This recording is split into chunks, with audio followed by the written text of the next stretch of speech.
in the like general structure of a grain, you have to release it to get the sugars out of the matrix.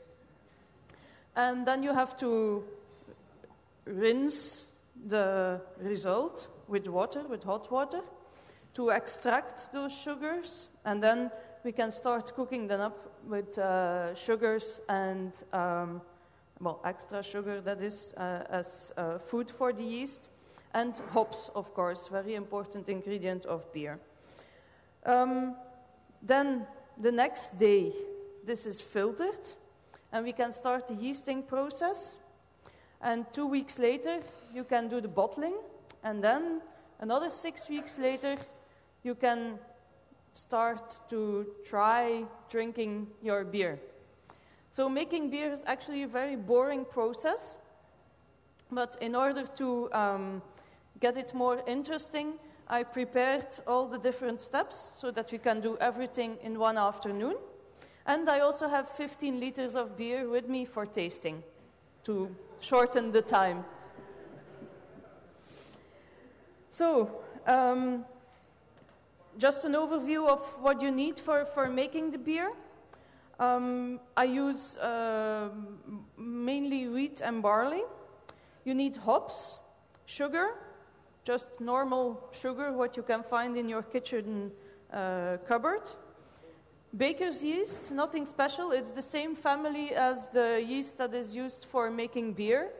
I think actually that the sort of yeast what you are using, like you have yeast for making abbey beers and yeast for making dark beers, light beers, etc.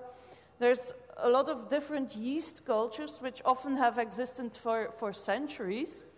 I just go to my local baker and I ask for some yeast and it works just as well. Of course, if you want to make really strong beers, then you need another type of yeast because the baker's yeast can only support up to 8% of alcohol and then it dies. So like for instance, for making wine, you have wine yeast. For making stronger beers, there's yeast that supports a higher level of alcohol. What we also will need is lots of warm water. So I hope by the time that we start the workshop, everybody has finished showering and that the heating installation has caught up so that I don't have to warm everything because that will take a long time. I have a big gas installation, but still heating water, this is what takes up lots of time. Then, for the crushing of the wheat and the barley, you need a mill, but you can also order crushed wheat, of course. You need scales, and you need a container to put everything in. The container what I have is a big pot, what I bought at the Scouts shop, where you can fit in 25 liters. And for making 40 liters of beer, I do it in 2 times. For the mashing, the pot what you need, warm water again, big cooking fire.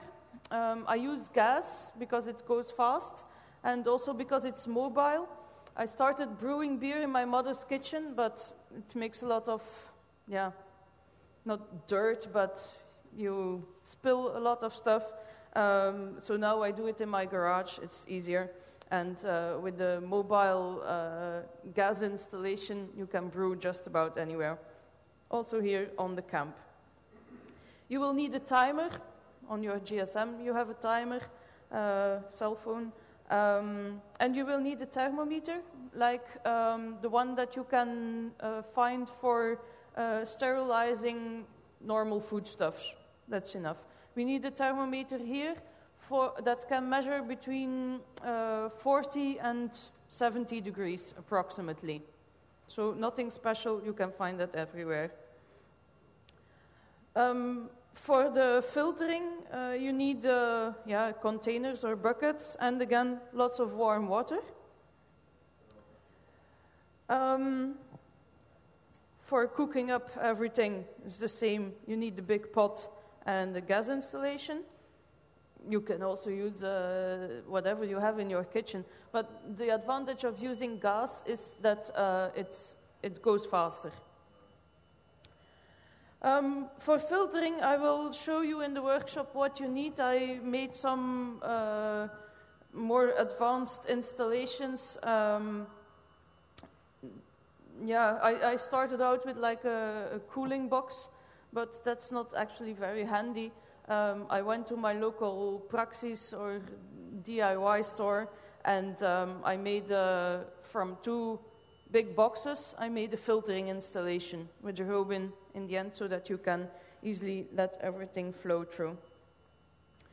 My father is a winemaker, and he has these big damjans, what it's called, big glass bottles for letting the wine ferment. And I use the same for making the beer, but whatever container what you have will do just fine if you can just seal it airtight. For airtight sealing, we have a water lock, which I will demonstrate during the workshop. For the yeasting, just normal kitchen stuff. For bottling, of course, you need a lot of bottles. I use champagne bottles. This is part of the joy of brewing beer. I drank a lot of champagne before I could start. I use the bigger champagne bottles because they can take a lot of pressure. Don't underestimate the pressure of stuff that is yeasting. I use also the champagne corks and little wired thingies to close the bottles because it's really necessary. You don't want your bottles to explode and you don't want your beer to start foaming all over the room. Also, at this stage, you need disinfectant. It's very important during the whole process, actually, and certainly after things have cooked. Cooking is also disinfectant, but after the cooking process, it's very important that you keep everything clean. Otherwise, no good beer. And then you need a lot of stuff to clean up and a lot of patience, as I told you. It takes about 2 months to get the beer ready. The original Danish recipe said that you can taste it after 2 weeks or so in the bottle, but that's not really true. So I hope this has gotten you interested. I hope to see you in the kitchen of the BSD hardware hacking tent this afternoon at 2 o'clock. Thanks a lot.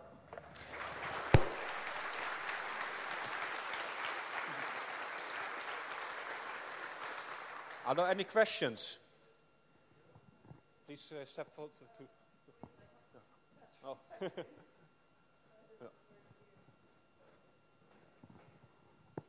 Is it...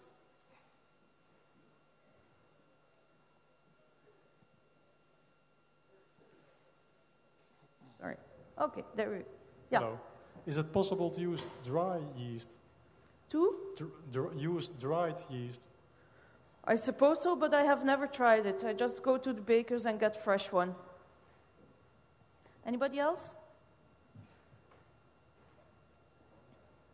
No more questions? Okay, then I'll go prepare my stuff for this afternoon.